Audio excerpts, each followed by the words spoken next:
Let me tell you about my first experience of going to a car dealership. The first time I went there, and some tips along the way that you guys can probably learn about. I was looking for a car, I needed to upgrade, and so I shopped around online and decided that certain places around the area were decently priced. So I went to a well known company that's really well known for its reputation of cars. And after looking online and seeing the used cars, I said, okay, this is a used car. This is something that I probably want. I went there and I looked around a lot and I saw the car exactly as it's shown online. Well, as soon as I went there, I did a little bit of research, by the way, before going to the dealerships, um, with my friends and my mentors that taught me about car purchasing.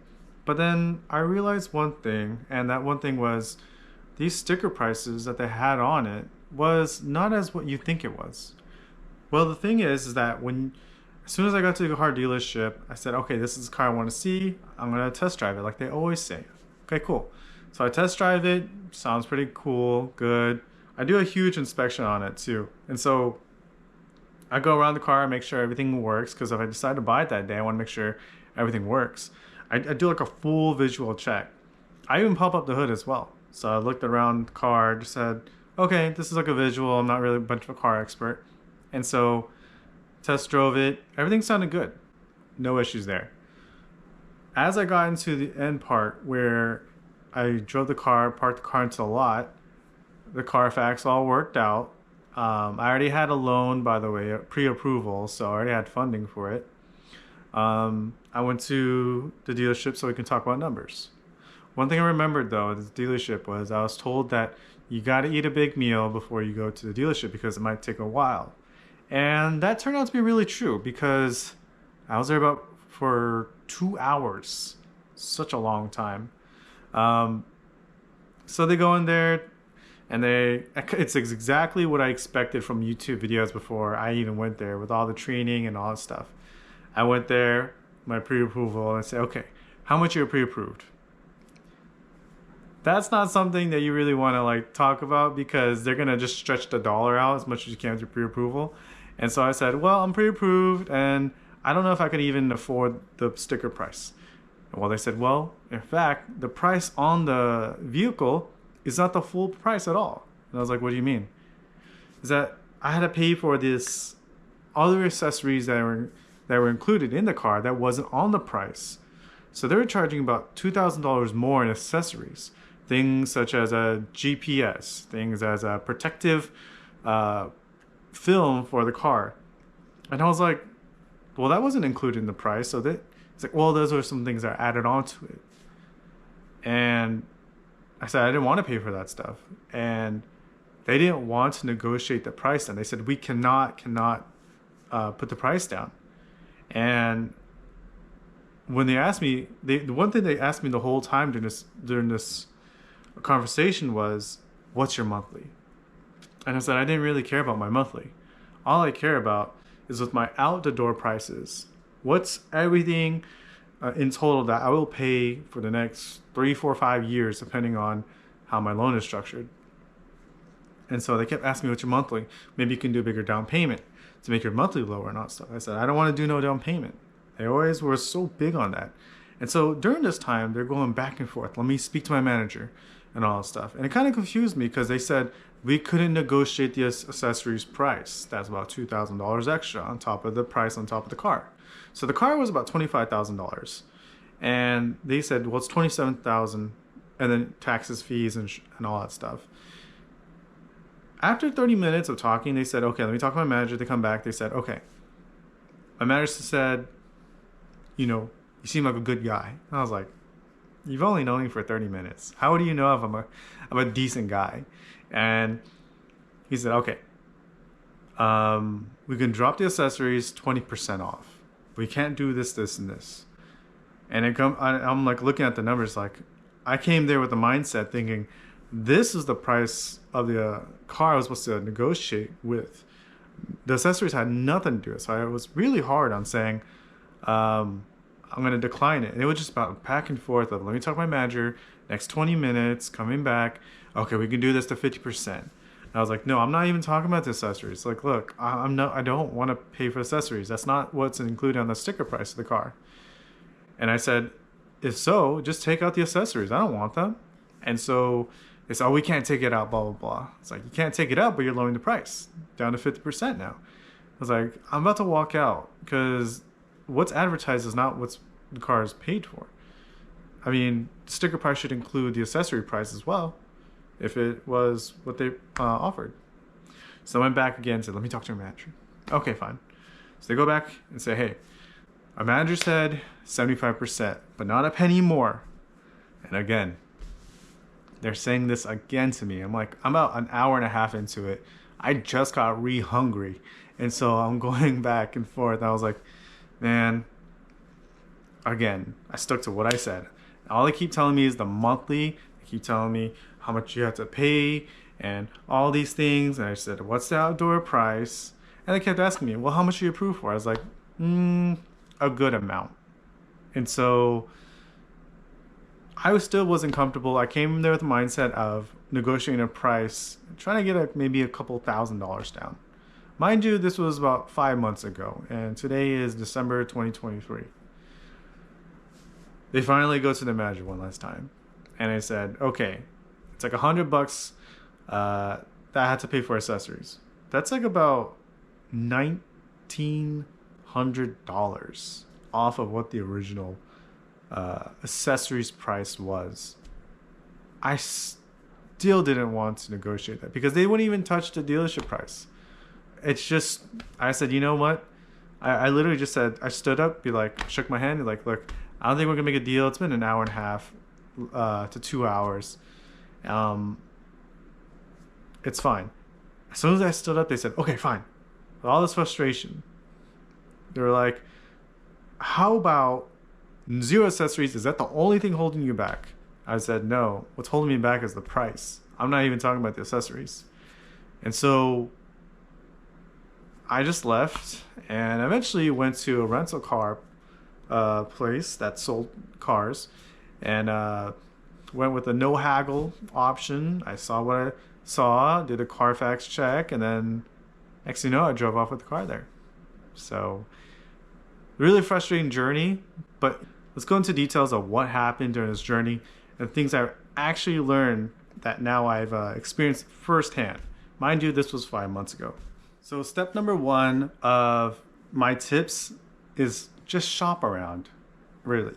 I came to this mindset thinking that sometimes they don't, sometimes dealerships don't update their websites as much. So to save time, I thought going to a website was gonna be good, but I was like, there might be some deals that they haven't uploaded yet, and maybe I want to be the first one to get that car. So I shopped around, went to a lot of different dealerships. It's a lot of online, really, once you really think about it. But like I said, I shopped around, taking my time, looking at like different counties around my area, and besides just the name brand big dealerships, you have some local ones as well. They get a little bit pricey with those ones, but rental car places as well. They sell their cars, and they usually sell their cars after the warranty expires.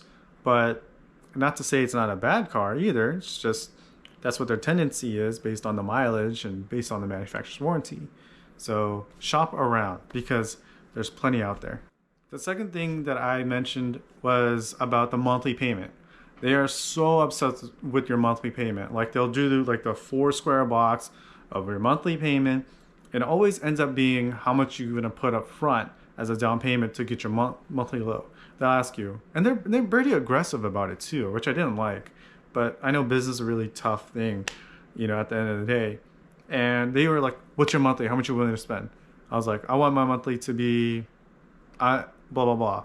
But in reality, I didn't care about my monthly. I just wanted, because I know the numbers of my mindset was like, okay, 48 months. I just want to pay it off, and my monthly's in my head.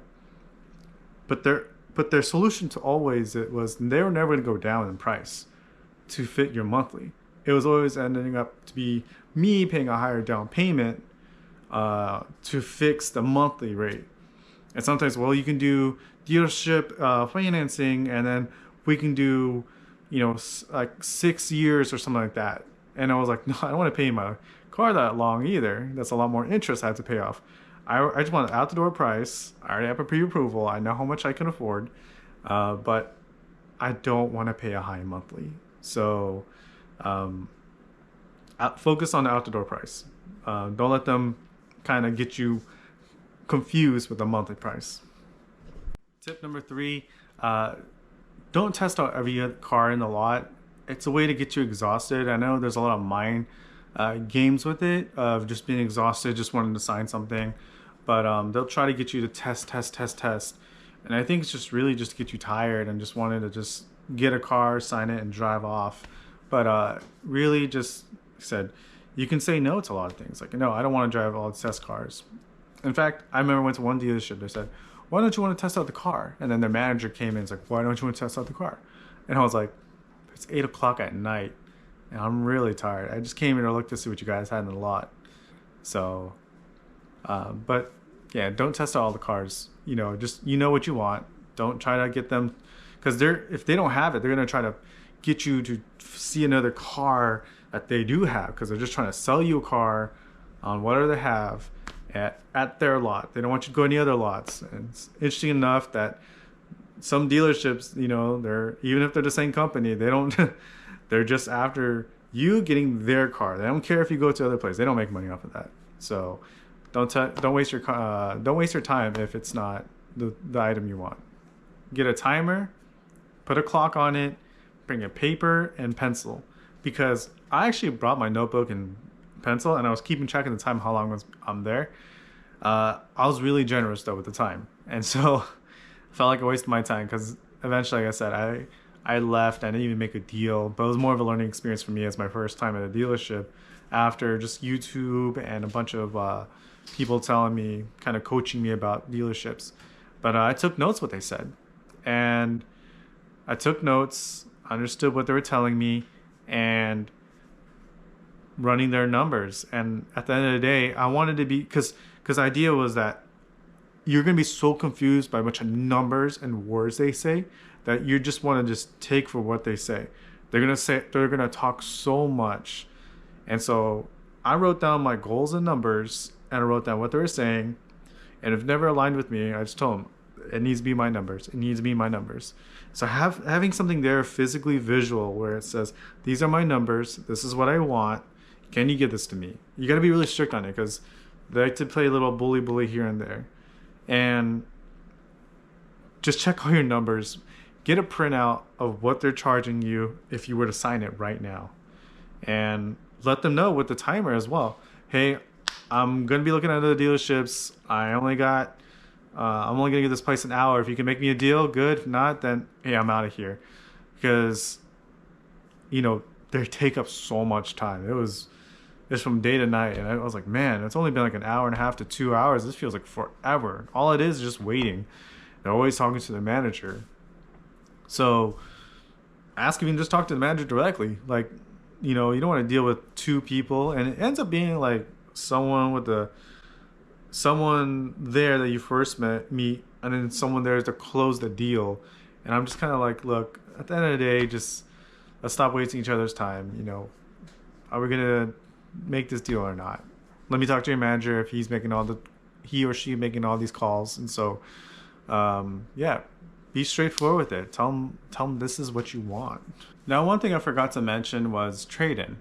And I was told by my mentors, don't include the trade-in until the very last moment of the contract.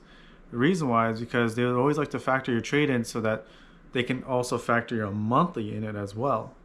So I was told by my mentor that if you're going to do a trade-in, do it until after your numbers make sense, then you add the trade-in. So basically the idea is that the dealership will go down as much as they can. And when they finally say, okay, we'll take a cut on our end to meet your out-the-door price, now you include in your trade-in.